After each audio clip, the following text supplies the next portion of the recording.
So hello everyone and welcome to this AvoinGLAM discussion. This is the first international discussion of this year.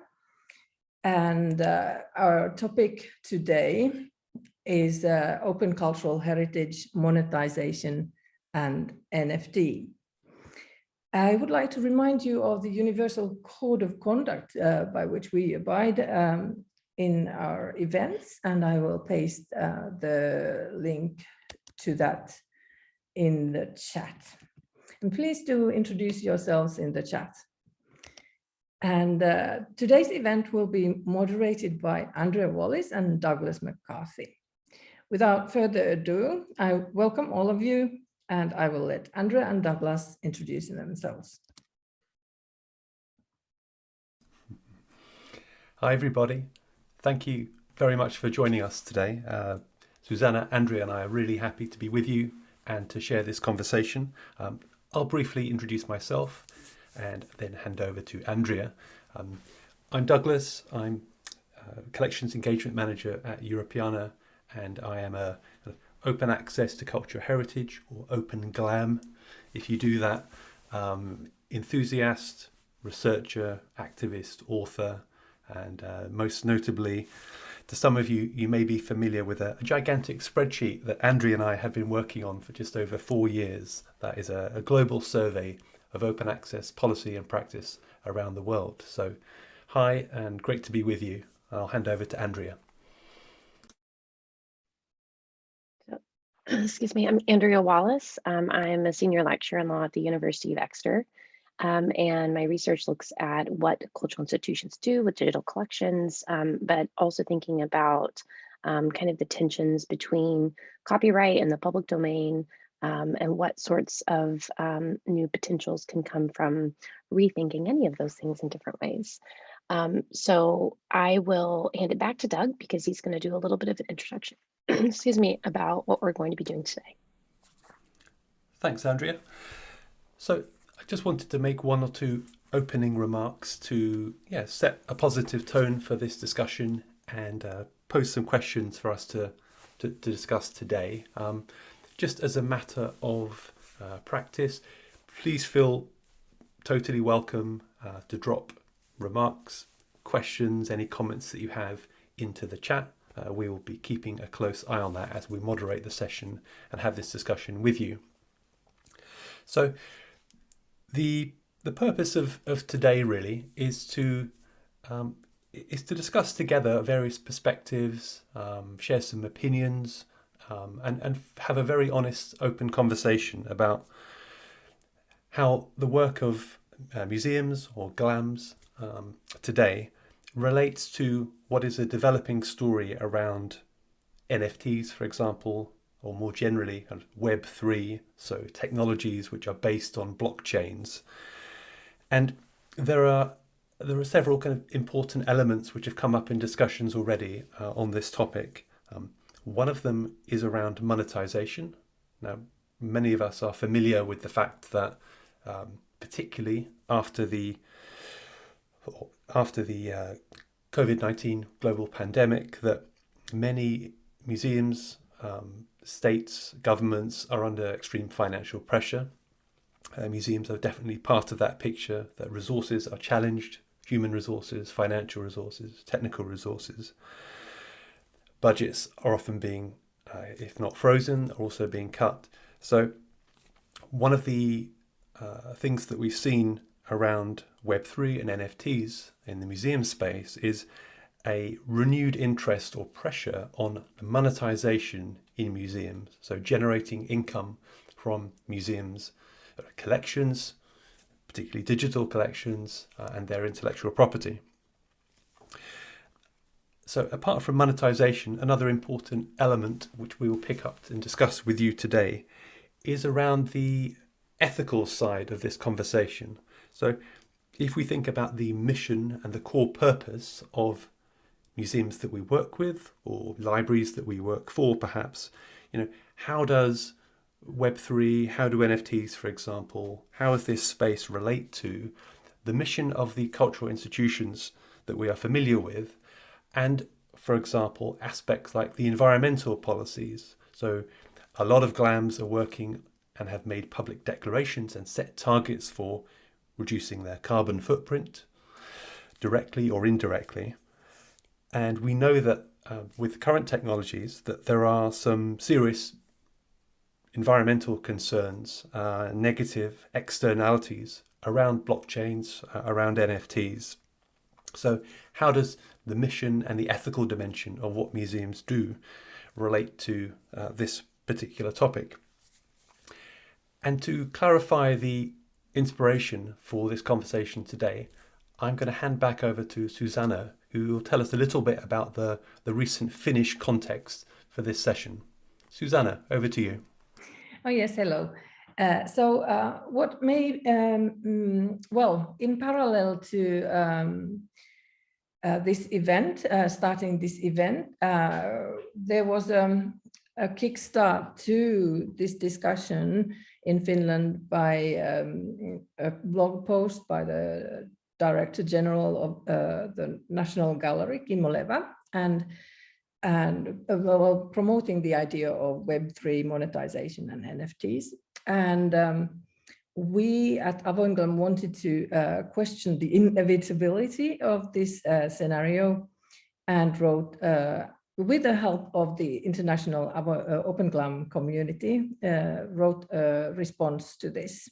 And this has brought a lot of discussion together, and also it is maybe the backbone of today's discussion. We are not experts in this area, and I think a juxtaposition is not the best way to go forward. So in this sense, we would like to draft the best possible future, like see what there is options in the future together, rather than confront or make a confrontation. So just that is that in short. I will paste the link to the post. Thank you, Susanna. That's great. And Susanna, I just want to come back to you briefly. Forgive me. Is for those of us who haven't yet seen or haven't had a chance to review Kimmo Levä's blog post from the Finnish National Gallery, how would you summarize it for the audience here today, and how would you put it in context of the open access policy that the gallery has been pursuing, I think, very publicly and successfully for a number of years now? Well, I would see it as maybe a manifestation of the possibilities of the crypto and the NFTs and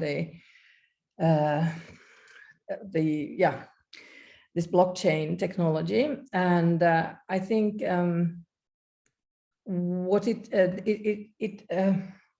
juxtaposes open data and the new possibilities of the Web3.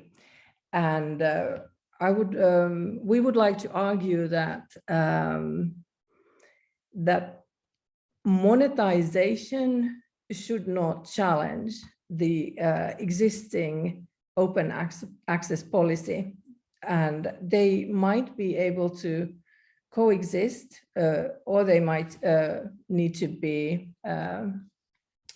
adjusted, or like, I would say, well, this is a complicated thing. I wasn't prepared to maybe put it in a nutshell, but because it has so many dimensions to it. But in general, I think that publicly funded organization should primarily be concerned with making their collections publicly available, rather than trying to create new scarcity and monetize that.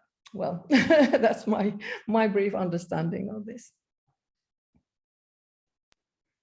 And actually, I think that's a great kind of point to raise, Susanna, about some of the underlying discussions with this, which assumes that in order to monetize, you need exclusivity, right? And that sits in tension with open access, because it's just that everyone can monetize. You know, if we want to use that word, or commercialize a collection, or reuse it for for whatever purpose. But I think that goes back to kind of what Doug was saying at the very beginning when we're thinking, what is this really difficult moment that a lot of cultural institutions are sitting in, which is slashing public funding budgets, trying to figure out what a sustainable future looks like, and then working backwards from there, and quite often turning to the collection because of the value that it holds as something that can be leveraged to work for or in place of other funding streams that are no longer there. Seems like a natural reaction, but it is risky, and maybe even much better of an idea to think about that in terms of open access. So I did see a hand go up, and I think we had wanted to open this up and have a little bit of a conversation and ask everyone to jump in with their own experiences or their expertise. So I might pass off to, it looks like Andrea, if you'd like to jump in and unmute yourself, please do. Can you hear me? Yes. Yes. Hello. All right. This works. Hi. I am Andrea. I am a conservator and a student of museology. I'd like to question how much the NFTs in particular are in the way of making profit for museums. Because as I understand it, NFTs they exist for you to buy into cryptocurrency. And cryptocurrency in itself is not currency, it's not money. It's only value is speculative. So, and that value goes up and down. It's very unpredictable, it's very unstable. And the only way to actually use that theoretical value is to exchange that to actual currency. So how are museums going to be able to actually use cryptocurrency if this is what we go with? There are many problems with the blockchain, I believe, but that is a very long discussion. I have some links if I can drop those somewhere. But this is my main issue. Like within the museum context, even if we ignore all of the energy consumption issues or the privacy issues or customer protection issues, all of this, even if we ignore all these and go with NFTs, then how are museums going to be able to use that in any actual way?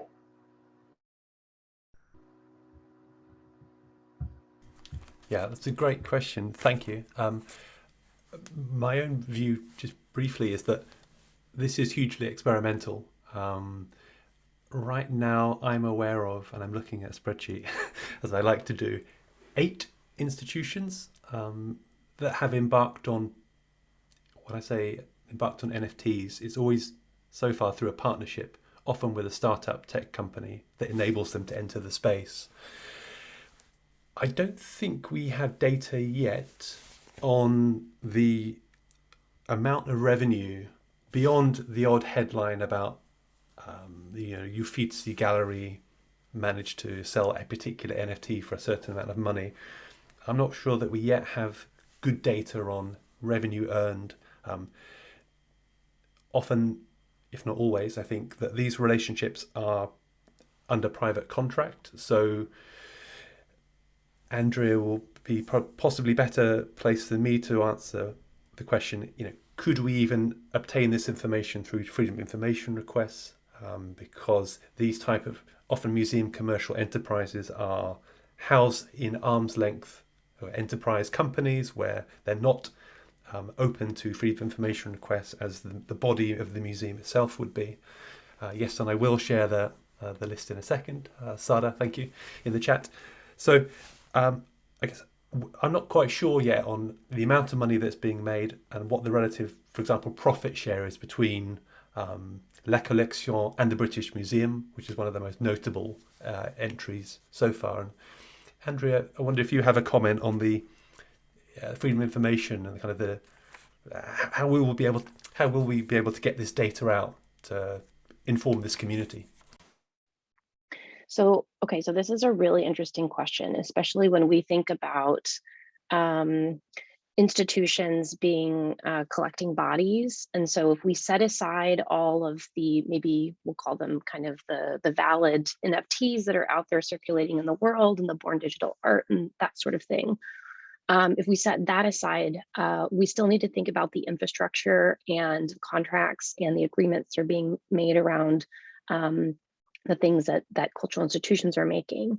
And so quite often, and of course what we're seeing is that some of that value comes from the institution themselves and specific pieces within the collection, but also with the partner and the partnership that's formed. And so then this is what Doug is referring to when we're thinking about kind of the partnership contract and the value that each partner is getting through this agreement. And so some of that stuff is what is going to be commercially sensitive information, or it's going to operate under a commercial body that's associated with the institution, and money will flow back to the institution to support it, but the body itself won't be subject to Freedom of Information Act. And so it's that sort of information that we won't necessarily know, because there will be value that does go to the institution in signing these kind of third-party commercial partnerships around that sort of access. And in that instance, it's probably more likely that not having an open access policy could mean higher value for that partnership, if that makes sense. But there will always be specific artworks and specific institutions that carry the reputation and the ability to like bring in some of the big bucks, whatever that is, with respect to those specific agreements. But I think this does go back to kind of what Andrea was saying at the beginning around like the speculative nature of all of this and how much of this is happening without any knowledge about whether whether or what sort of value is actually being raised or brought back to the institution, especially when we think about some of the offsets, the climate questions, the environmental questions, and that sort of thing that have to be considered alongside. And I see Maritza has also raised her hand.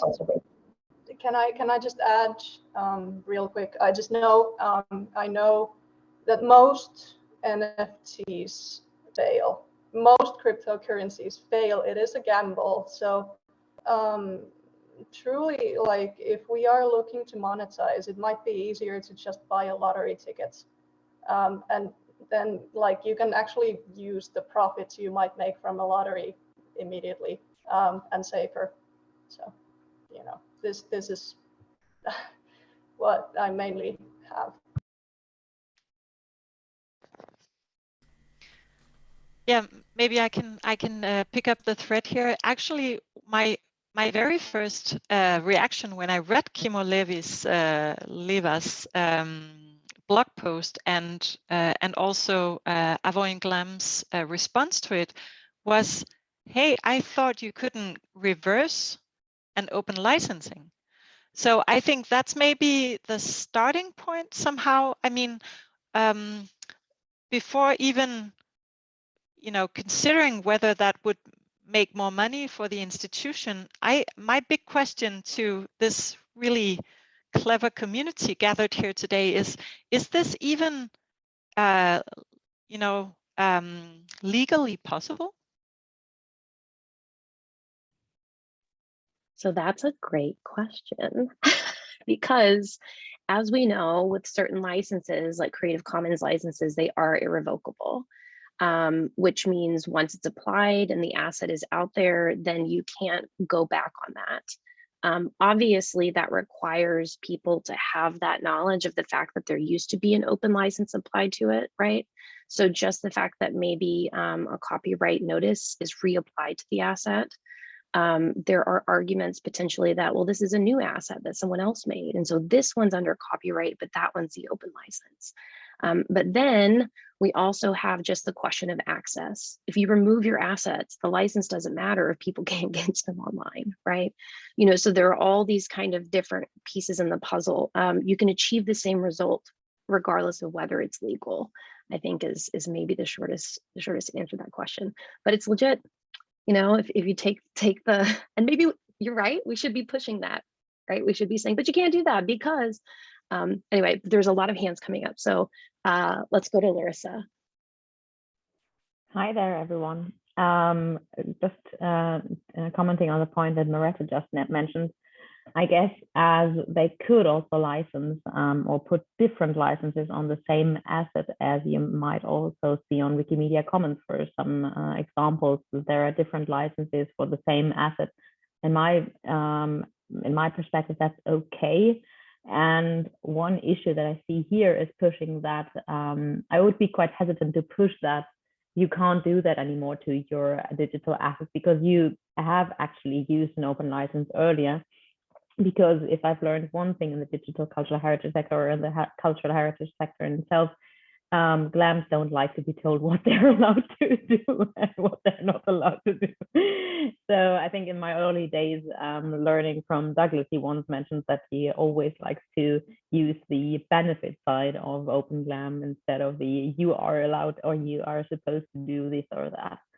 Another thing that I wanted to point out, which always comes to my mind when I'm hearing about big institutions announcing their NFT campaigns or their collaborations with enterprises like La Collaboration, is that this is an endeavor that is hugely dominated by inequalities in the cultural heritage sector. NFTs and the possibilities for monetizing on NFTs is actually mostly possible for, or almost exclusively possible for the big brands in the field. And with big brands, I also mean big art brands. NFTs are right now in the dominated quite largely by art museums that already have a brand and that have collections and have paintings in their collections that already have a brand in its own. It wouldn't work in the same way, in the same trend setting or trend way that kind of spreads through social media if a smaller institution with a smaller or a less known collection or less known artist would work, in my opinion. Thanks, Larissa. Great to see you. Anne, welcome. You have your hand raised. Please feel free to come on the mic. Hello, thank you for having this discussion today.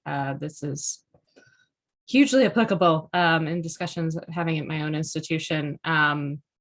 Hopefully, fingers crossed, we've been able to steer them away from wanting to take any of our content that we've made available via open access and create NFTs. And I think, Marita, this gets to your point exactly, that, it's not so much, yes, legally you could. If it's in the public domain, anybody can take it and do anything with it, what they want, commercial enterprise, non-commercial enterprise.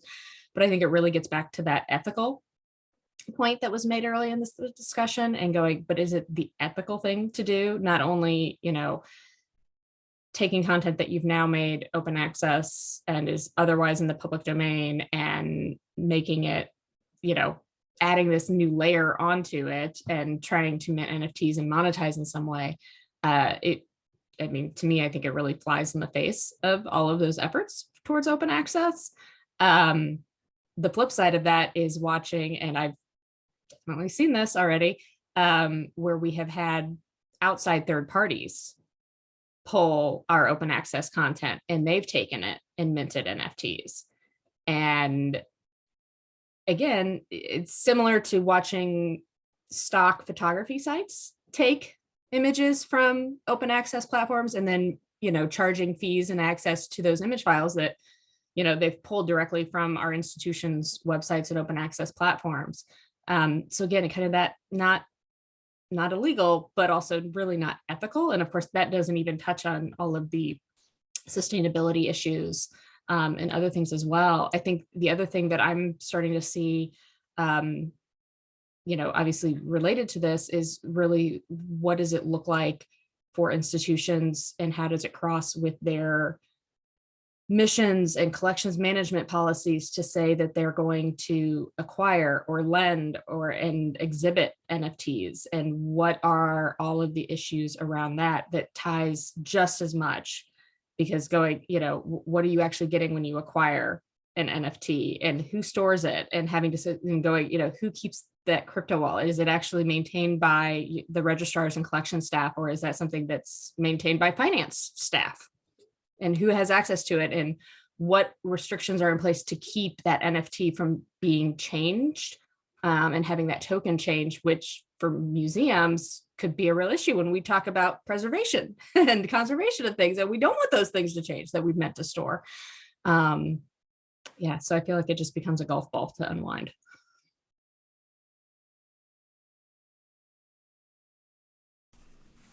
Thank you, Anne. That's excellent. Yeah, just picking up on a couple of comments in the chat, and please keep them coming. It's great to see.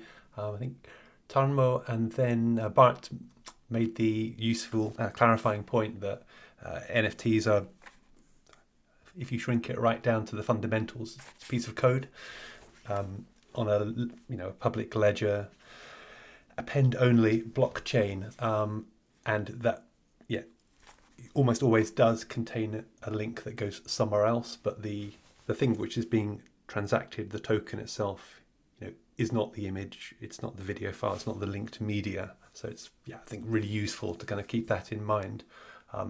And the so-called smart contracts are another element. So the if you like, the kind of terms of conditions or the terms of sale within an NFT, I think, as far as I understand it, as a relative newcomer, it can often be very basic, quite unstructured, definitely lacks standardizations, and can say very, very different things. So I think that's useful to think about in relation to, as we talked about a moment ago, the copyright status of the underlying or connected, so digital image from a museum, but what the token is itself is something which is usefully different. And I linked to a deep dive earlier in the chat on that. So thank you. Susanna, I think, has her hand up. Susanna, come back on. Yeah, I was wondering if, one could rewind back to the very, very beginning and then draw it as a wireframe and in a very, very easy and understandable way. What is it that we are talking about? What are these NFTs? What is it? You actually addressed that, or like all the comments have already addressed that, but somehow I feel that I would like to have it explained to me in order to understand better. Yeah, well, there are some really good explainers now online, and I'll when I stop talking, I'll try and drop a couple into the chat for us that keep a kind of super simple explaining approach, which I find particularly helpful as a non-technical person.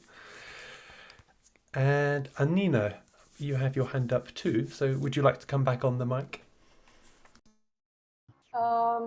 Yeah, I can try to explain an NFT as far as I understand it. Now, I am not an IT professional, but I have linked to people who are more knowledgeable in this area. So an NFT, a non-fungible token, I think it is pronounced, is a token on the blockchain. It is a very small box, basically, on the blockchain.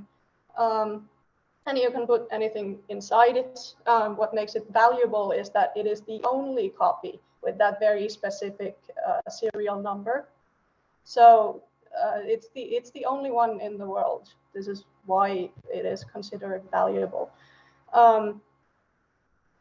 NFTs are usually considered to be the art that is linked, but this is not actually true. The token itself is the NFT. The art is generally hosted somewhere else, which means that if the token itself is quite safe on the blockchain, it's very resistant to time, but the other places where the art is hosted are not. So they're vulnerable to bit rot, to link rot, to modification or changes or deletion, whatever.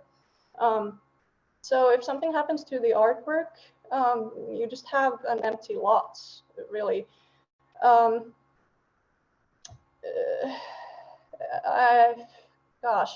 should really explain the blockchain in itself here, I guess, too, but should I try? Or so the blockchain is, it's like a spreadsheet, kind of. you can only add to it, and you always bring all of the chain with you when you load it up.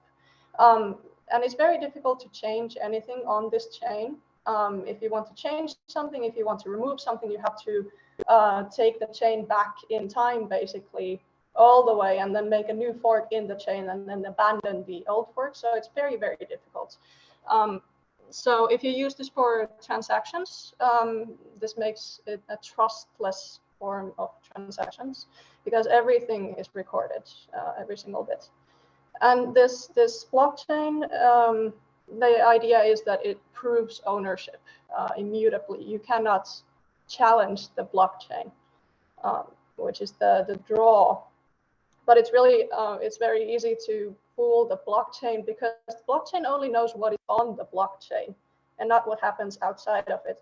So if someone scams you or tricks you to send them a lot of money or tokens or whatever, there is nothing you can do about it. There's no protection against this. Also, because it's decentralized, it means that everyone is simultaneously always loading all of the chain, which uses a huge amount of energy. This is the energy consumption problem. And it's not really going to be fixed with any green energy sources or renewable energy sources, because the problem is energy consumption in itself. So it's just a lot of energy that's fundamentally going to waste because of how the blockchain is how it functions. And how you can add to the blockchain is by making a lot of computers do a lot of very complicated math. And the one node that gets the equation right first gets to mint a new token or add to the chain. You get a Bitcoin, or anyway. So that's really that's the idea of the artificial scarcity, because it's so difficult to make anything new. So this is why it's valuable, but also it means that most of the energy that goes into the blockchain is going to waste all the time. So that's a very short take on this. And again, if you want a better technical explanation, there are better sources. But Awesome, thank you, and that was excellent, really useful. And just on that note about, I think this will be of interest to a museum audience today, that there are some serious kind of ethical questions and concerns around an immutable append-only database that's public, something you can only ever add to and not edit. And there's a great guest lecture at Stanford University, which I'll post in the chat in a second, by Molly White, who you may know from the excellent Twitter account. Web3 is growing just great. And she gave a great piece, guest lecture on March the 7th at Stanford, talking about the ethical questions and around particularly abuse, there's negative externalities of blockchain technologies. So I'll post that right now. Thanks. And Mareta has her hand up. Actually, it seems that I'm here twice. And I can't lower the other Mareta's hand. This is such a meta example of what it is we're talking about today. Which one is the real Mareta? Anyway, continue. This is great.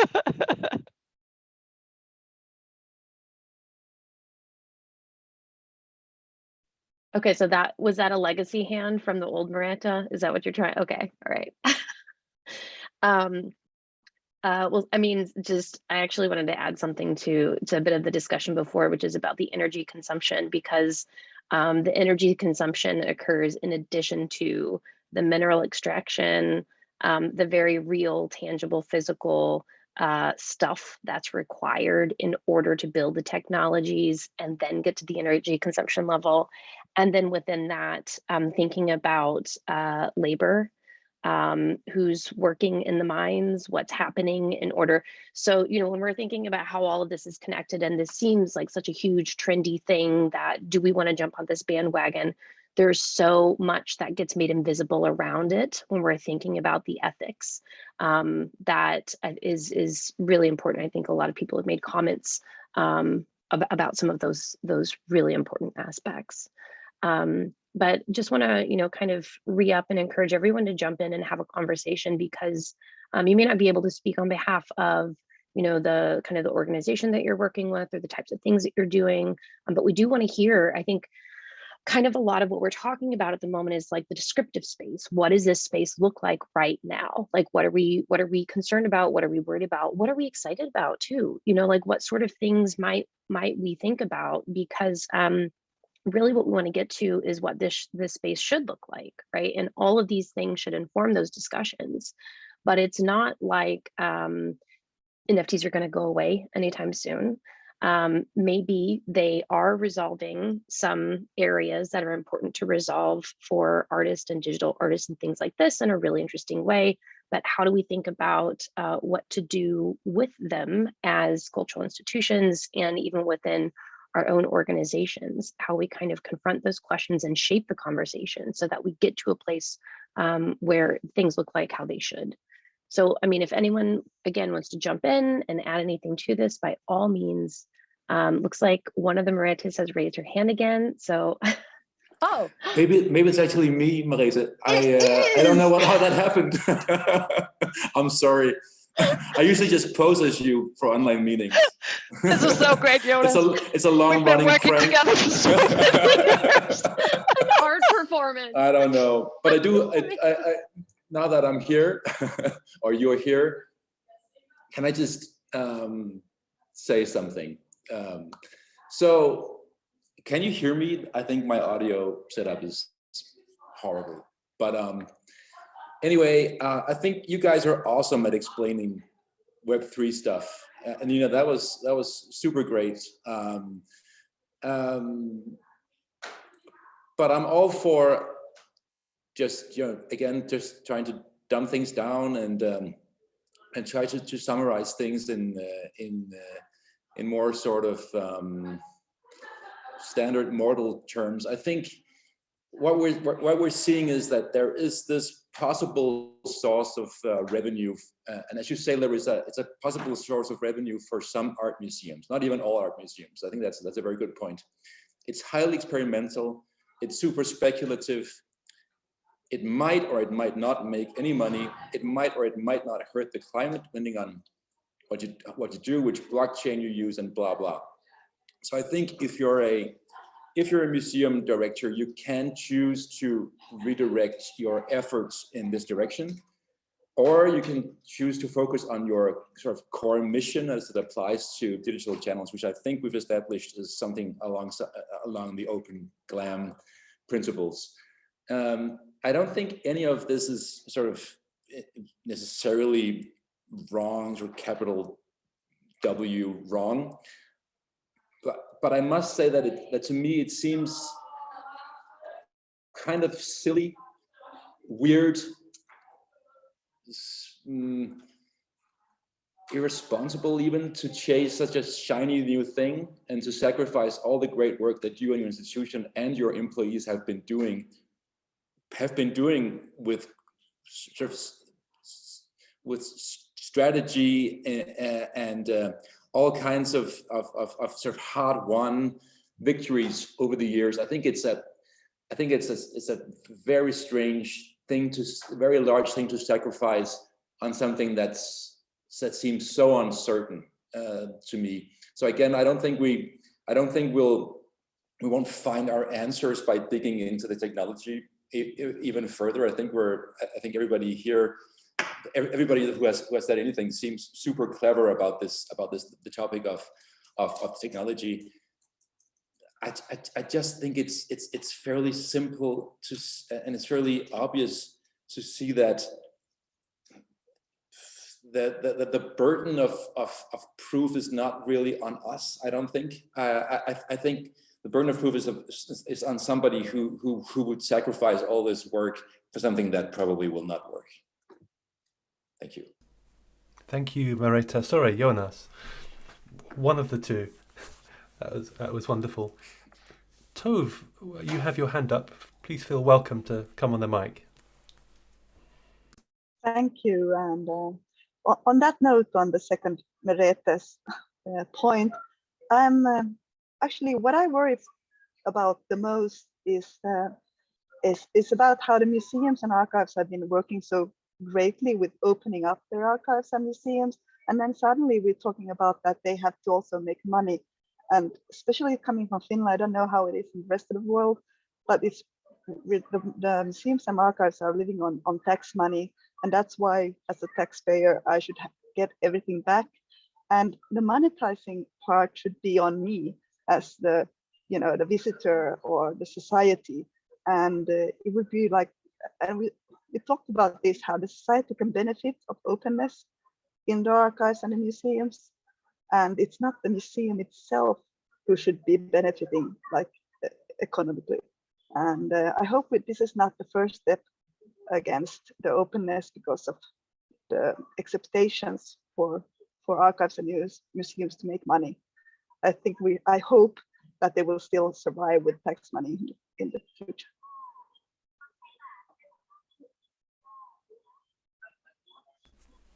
Thank you, Tove. Now, Merete, or is it Jonas, or both have their hands up? Merete. I think mine is a new hand. I was actually wondering, first of all, Tove, this was very well put. And I think maybe one of the tasks that we, as the people who have worked for these hard-won victories, as Jonas phrased it, have perhaps a task, perhaps even an obligation to be better at explaining this relationship between public institutions and the citizens, and how the rights of citizens to actually access what they have paid for over taxes, and which is only held by institutions on behalf of the public. My question actually was very concrete. I've just been wondering, my Finnish colleagues, what is the story? What is going on here at the National Finnish Gallery? Are there plans to actually reverse the CC0 license, or is this being strategized to change the policy of the Finnish National Gallery, or has it more been a kind of, like, this is a blog? Actually, we've been talking about here internally, was this more like, what you do on a blog, you air some thoughts that you happen to have currently, or is there more behind this?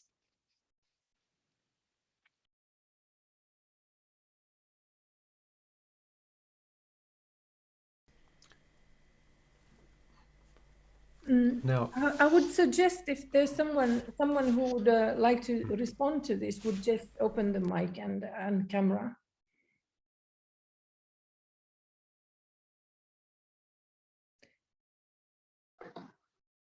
Hello, can you hear me?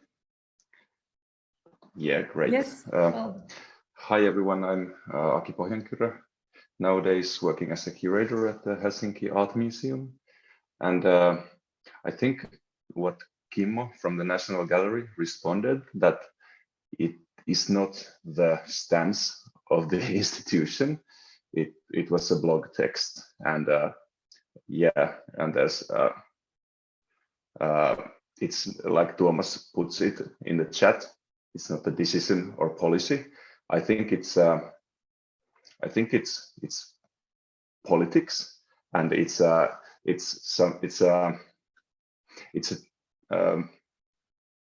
one way to defend or to get more funding to cultural organizations, and especially National Gallery. I think they have had they're always under like financial scrutiny, and they want to find new ways of funding, and this is one way that the general director of the institution says that, hey, we need money to keep on doing what we do. But I think the juxtaposition of open data and NFTs is, I think that's wrongly put, as was stated in the start of this conversation or discussion. Thanks.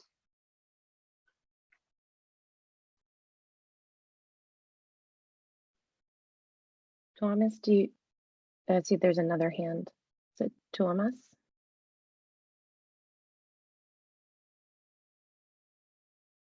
It may be. Okay. Yeah, hi.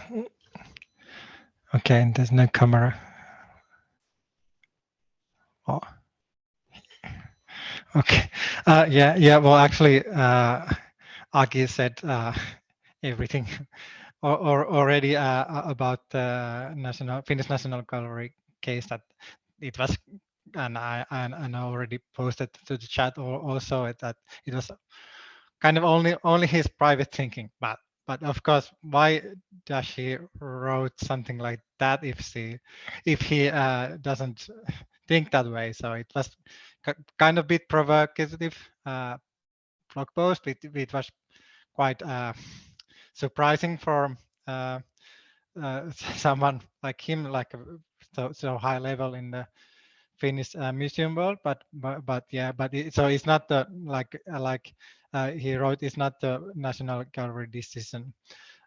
So yeah, but of course maybe I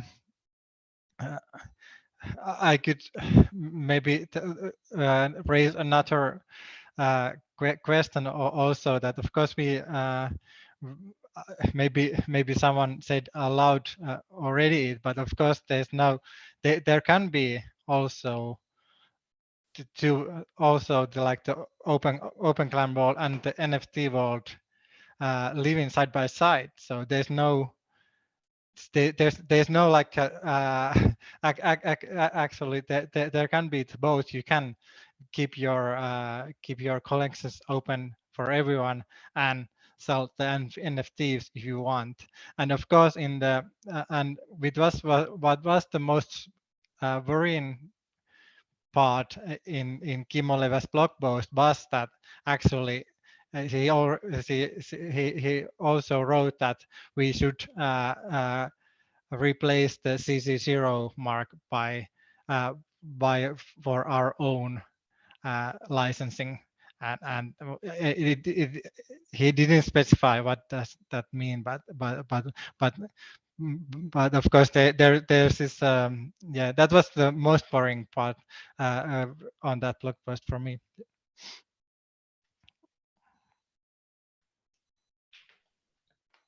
Susanna, did you want to add to that? Yes, I unfortunately had a chocolate now. I'm mouthful of chocolate. I just wanted to say that I invited Kimmo to join, but he's flying to Venice Biennial right now. He would have wanted to attend this discussion very much. And I think it's a little bit unfair to focus on the writing and the response because he cannot participate in the discussion, but we can I think, and I hope the discussion continues over the topic in general, because this is something that we have to face in the future in Finnish and in other languages in international and local contexts. So that's what I wanted to add here.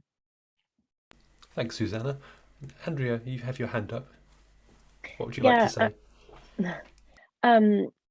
What I did want to say is, I think, and I agree with what Susanna said, and I think you know, the wider context of the blog post and being able to just think, you know, provocatively and write things to kind of stimulate some of this conversation is kind of the context that we're building off of. There has been evidence at the same time that these sorts of conversations are happening within institutions that have, you know, made the decision to go open, and so that staff are having to redefend that position.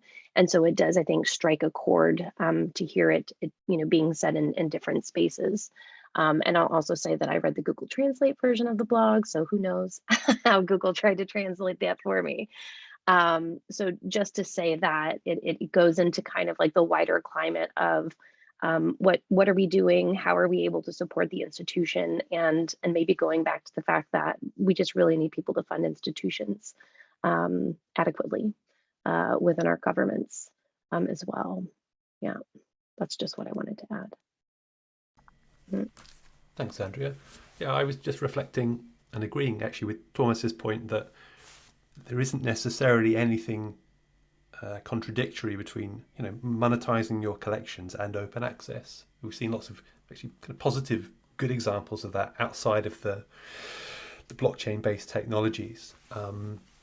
However, it is noticeable that of the say, less than 10 museums that we've seen doing NFTs so far, that all but one of them, so the exception is the Belvedere in Vienna, in Austria, which has an open access policy, that all of the other museums doing NFTs to this point, and this is a moving picture, it's evolving all the time, so this is a very provisional comment, are also institutions who historically and still do assert copyright over relatively simple digital surrogates of public domain works in their collections in order to, yes, attempt to generate money from them, but also to attempt to maintain control over those assets. So I think if you look at it from that perspective, you might say, well, museums so far doing NFTs, with the exception of the Belvedere, are sort of continuing an existing policy of monetization and control. And that doesn't mean that licensing, selling NFTs cannot coexist with an open access policy. It's just that when you restrict and control your public domain works and your collections through asserting copyright, and then you go ahead and monetize things in the NFT space, it feels like a kind of double loss for me, because it's a shame on the day-to-day situation with penalizing art historians around using images from your collections, and then you're doubling down by going and jumping into NFTs to kind of make money speculatively from another way. So that was just a personal view. Thank you. I'm looking for hands. Are there any hands? May I just jump in? I was wondering if there are any Finnish experiences or thoughts that have been discussed in institutions. It would be very interesting to know what kind of lines of thoughts have been tackled.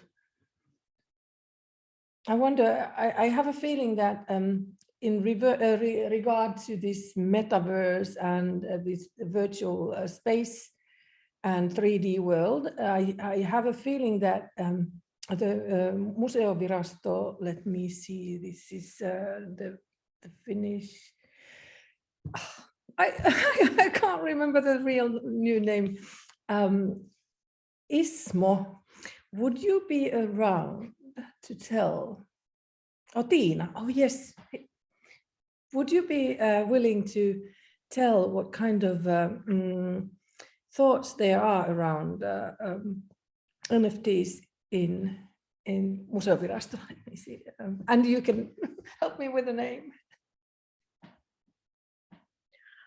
Hello, this is Tiina from Finnish Heritage Agency is the correct name nowadays, Finnish Heritage Agency. So I'm the Director General there, and this is for me, it's completely new scenery, a world that we're just starting to discuss with, and actually a month or two ago I discussed with Kimmo Levä about this same issue, and I'm very suspicious around these issues. I'm very for OpenGLAM and open collections, and this question is raising a lot of concern in my mind, at least at the moment. There's a lot of hype going around this, and it has been very informative discussion today here, and hear you who know more about it.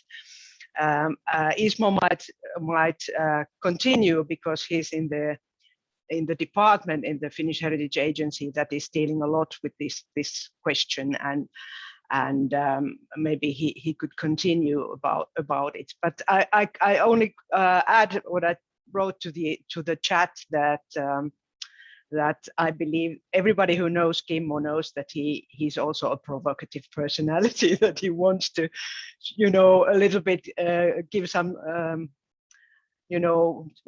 speed to the discussions, and he also tries to find new ways to do things in the museum field. So he's known for that, and it would be really nice if he was here to talk with us, to discuss the question by himself. But I think the main question there was that he wanted to raise awareness about the financing of the issues of financing museums, and what could we do differently to also gain more revenue. So he's sort of exploring the possibilities, and this is a beginning of a discussion in Finland, I believe. So this is very useful. Thank you on my part. Thank you, Tina. That's a really great contribution. Tina, can I ask you a question in return, just briefly? Yeah. Would you agree something that I sense is, working in museums and cultural heritage organisations, it can be quite challenging to be asked to respond very quickly to something like Web3 and NFTs. It's moving at a very fast pace, when, as museum professionals, we're used to being perhaps more thoughtful, thinking about the medium or longer term, and we understand that it takes time to generate sensible, positive policies around all the work that we're doing. So, do you feel that also? What do you think? I think that we have a great responsibility, so that's why we need to be careful, and we are using public money, public resources. So I think dealing with blockchain and virtual money is out of the question if you think about the national organizations. I cannot see that we could, start working with crypto money. So it's I think we need to be careful, and we need to do it our own way. But of course, we all, everywhere, we need to find new ways of progress, of making these collections available, accessible, and in use also, that people can use the collections, the heritage in their own, whatever, in what way they want to use it. So I think that's a sort of the guideline, at least for me, in the Finnish National Finnish Heritage Agency. Sorry, I don't remember the organization's name myself.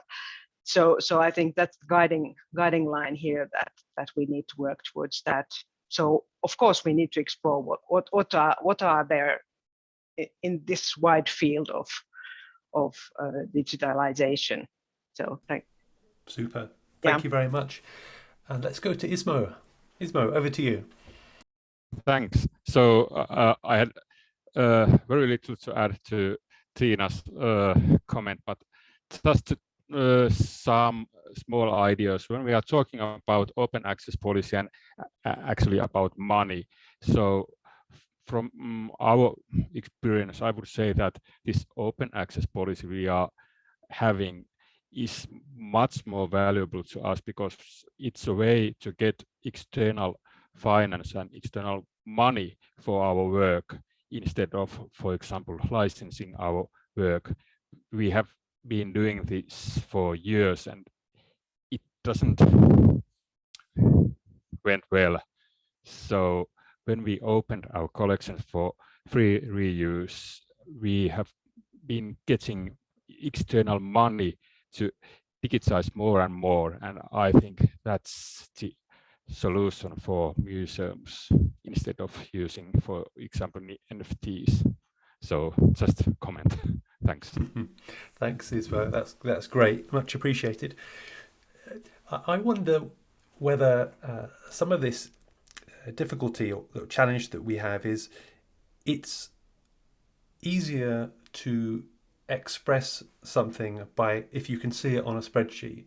on an income or expenditure accounts that your museum director, that your trustees, can see, can look at, have in their hands. It's very tangible.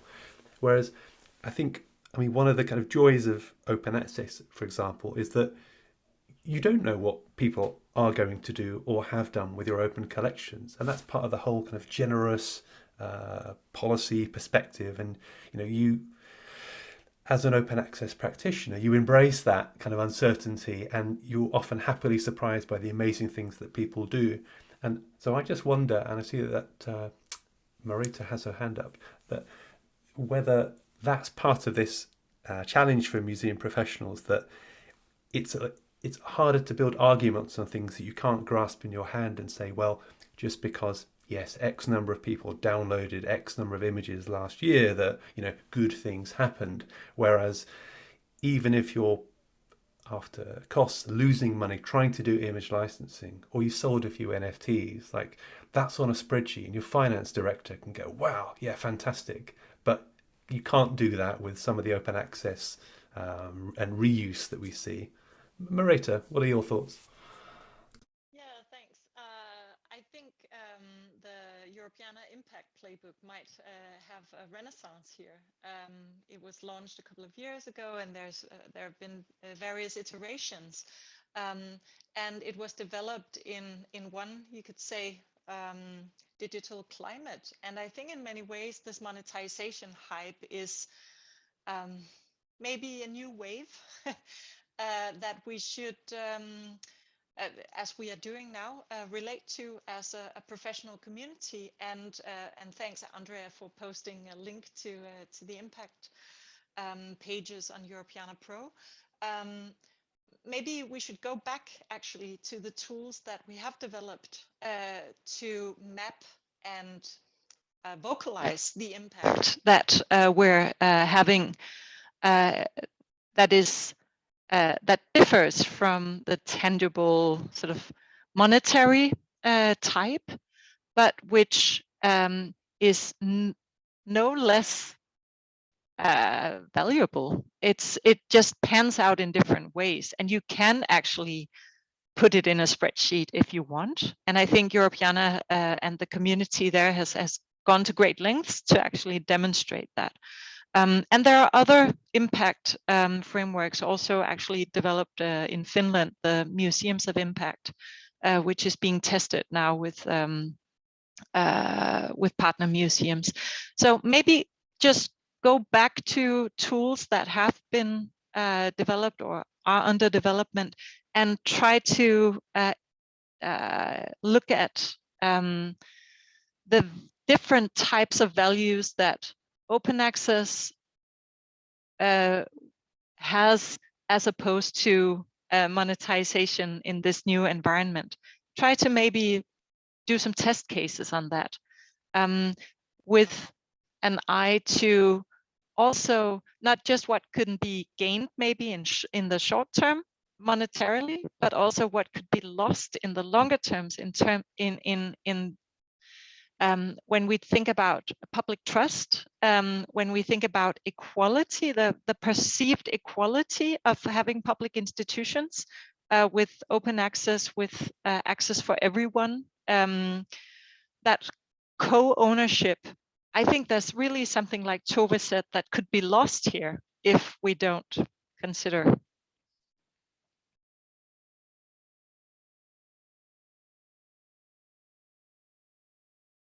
Yeah, I think that's a great point, Marita. Thank you. Often people don't consider the opposite case. So what happens if you continue the status quo and you're not open access? What's lost there? Because maybe it goes back to that kind of line on a spreadsheet mentality.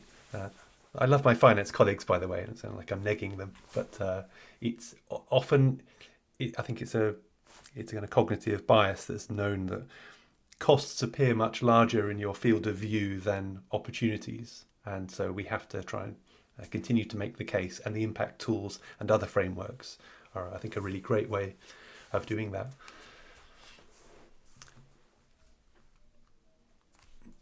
Now, I'm looking for hands, little yellow hands in the window. Can we see any, Andrea?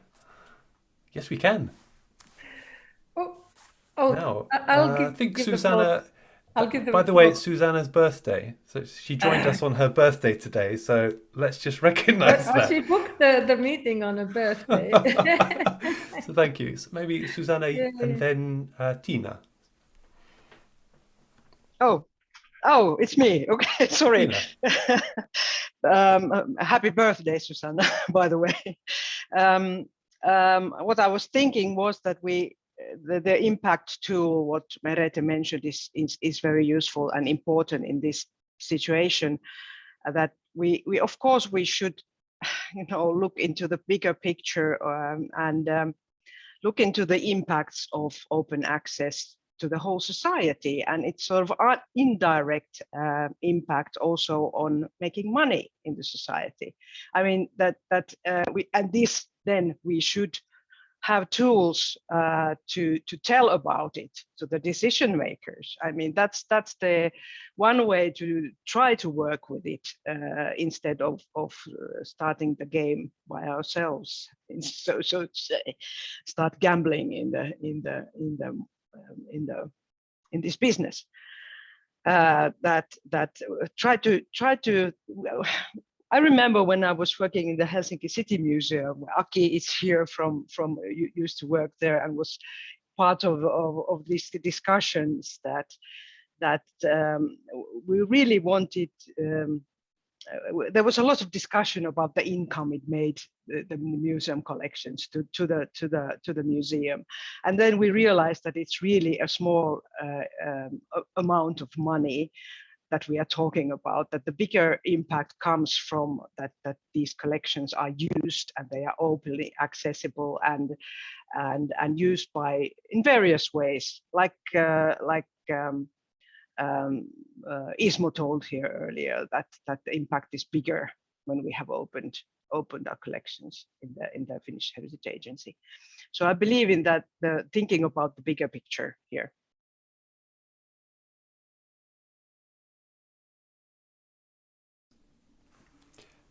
Thank you, Tina. Aki, back to you.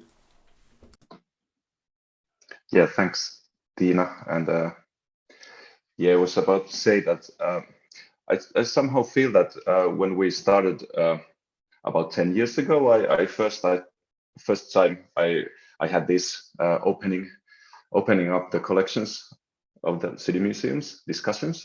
so with an open license, and I think it was we did a lot of work then, and a lot of discussions and seminars and talk about how to do that and what are the benefits and the impact of not selling the image files and giving them for free use, and what can the institution gain from that. And Tina just put that well into words. And of course the challenge is how to measure it and how to put it into numbers and tell the decision makers that, hey, this is a great thing and it actually brings revenue too, but it's indirect, and that's something that's hard to put into numbers. You can do it somehow, but I think we're in a point that we're starting to forget why did we open this in the organizations, because it's not in the public discussion in the museum sector at that it's I think it's somehow maybe someone thinks that we've already gone through this discussion. Why do we discuss it again? But we should maybe, especially after this Kimmo's text, we should try to remember why we did it in the first place. And I think someone used thanks. Someone used this term "cry for help." I think many of the funding instruments that have been used to digitize Finnish cultural heritage, for example, in the National Gallery, have had these prerequisites of open access. And now I think something that Kimmo wants to say that, okay, we get this funding with free access, but how can we keep up when we digitize more and more, and we need the infrastructure to keep the digital collections open? I think that's one underlying point in Kimmo's provocative text. Thanks.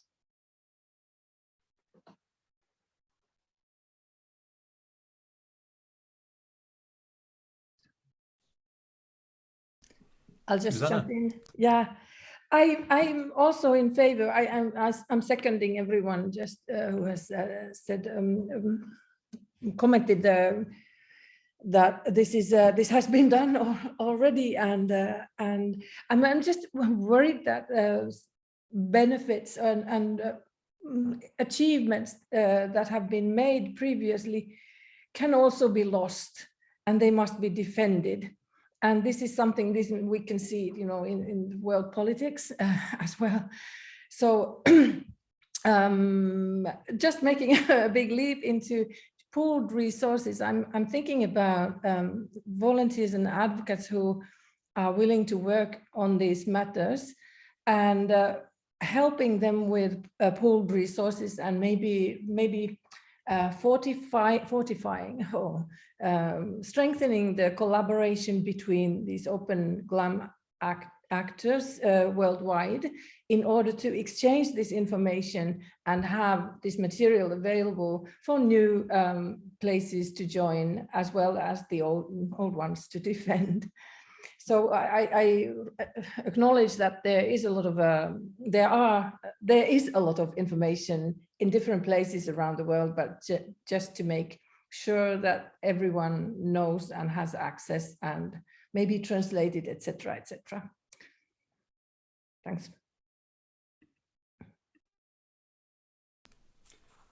Thank you, Susanna. Thomas, welcome back.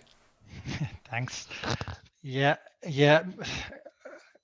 I agree with you all, of course, and I have to say that I'm not that familiar with the European Impact Playbook or the Museums of Impact projects, so I have to check them. But also in very practical way, I know, of course, the numbers are.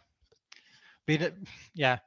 How do you say? And we can't count everything, and everything that can be counted, it doesn't count. So we're sort of stuck on those numbers. But I know that the directors loves numbers because it's something tangible. Of course, so and one thing that I would love to personally to get to my work is really if I could. If there would be a tool just to see how many people have used museums images across the web, because that will be like a small tool, like a simple tool, but it will help so much, because now I know how many have used the on our own sites, but how many have you reused them? Anyway, I know it's probably not possible, but would love to have something like that in the future. So if you know something like that, for especially like like monitoring Facebook, how many have likes, how many have seeing the post and things like that. So it will really help, because now it's just like you see that okay, now you have used here and there, but it's just like yeah,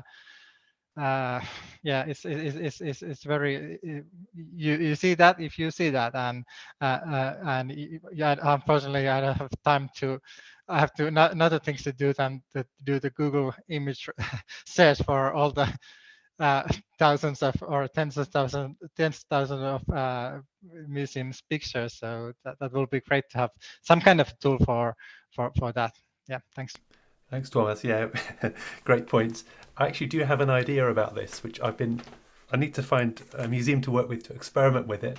That I'm sure that many of you are familiar with there are some technologies that, for example, contemporary photographers use to, they basically cache, upload thumbnails or have their website portfolio cached by particular pieces of software. And then the web is crawled for similarities, like findings of this definitely the same image or very, very similar images. And in a distant past, I have used that technology a little bit myself. And I have been wondering recently, and it would really suit a slightly more, not obscure, less kind of less common type of museum collection, that you could plug in this this kind of software into your collection, and then it will go out and report back instances of where it's found these images on the web. So there are definitely things in the Wikimedia projects where you can track the number of articles, for example, in Wikipedia that your image kind of appears on, and how many languages, that I think would be quite familiar to this community. But the slightly more cunning, dastardly using photographers' tech for open access purposes is something that really appeals to me. So if that makes any kind of sense and you're interested, then feel free to let me know afterwards and we can talk.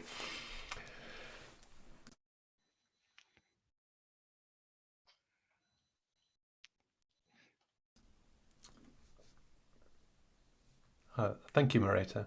We're going to talk. Okay, just a quick time check. We have around 10 minutes scheduled left in this session. So I know it's been quite an intense, long discussion, but Mareta is still here. And Mareta, welcome back. Yeah, one of the Moretas is still here. Yeah, I was actually thinking about also what can we do from here as a community, because it seems that it would be actually a really great idea to set up a call, including Kimmo Leve, because it seems that there is definitely a room for a really interesting dialogue here. In case, and it sounds very probable from all of you who know Kimmo, that this was a provocation and a kick off of a discussion. And I think that would be a really nice discussion to have together, because even if all of us in this space right now are super pro open access, we're probably also many of us working in museums that are experiencing this scarcity of money, and struggling to find ways to develop new sources of income while balancing the role as public institutions with at least some of our finances coming from taxpayers. But it's also a very mixed economy by now. And I can say, at least for SNK, that we have these discussions all the time. What would be in sync with our public role and our brand as the National Gallery, to also be able to sell, because we need money. How do we strike that chord in a harmonious way? So I think it's actually a very good discussion to engage in. And then also I was wondering if we should do some kind of statement or write-up of this discussion as a follow-up on this great blog post that AvoinGLAM issued. Just to state that we are an international community invested in this, and that we are that we know about the development, and that we have informed opinions and support to deliver into the sector. Thank you, Merete. May I just reply? And I think both of your suggestions sound like we must do them. Do the write-up as a blog post, perhaps, and have a continuation discussion to this. And while we, maybe we need some time in between in order for the thoughts to evolve for the follow-up discussion, so that it's not just a prolonged discussion, it is an evolution of the discussion.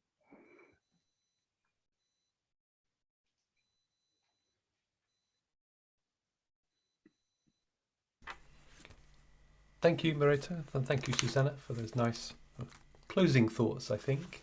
Unless there are some yellow hands which are very, very happy and keen to be raised. I see a thumbs up. Andrea, I would like to suggest that we move to close, and thank all of you for joining. It's been a really great conversation. I've definitely learned a lot, and we really appreciate you taking your time, and Susanna on her birthday. Can you believe it? Amazing. So thanks a lot. Yes, thanks everyone for joining. These are always such great conversations. So great to come together for this one. And thank you so much for moderating this discussion and bringing this all together. Thanks, everybody. Enjoy the rest of your day. See you soon.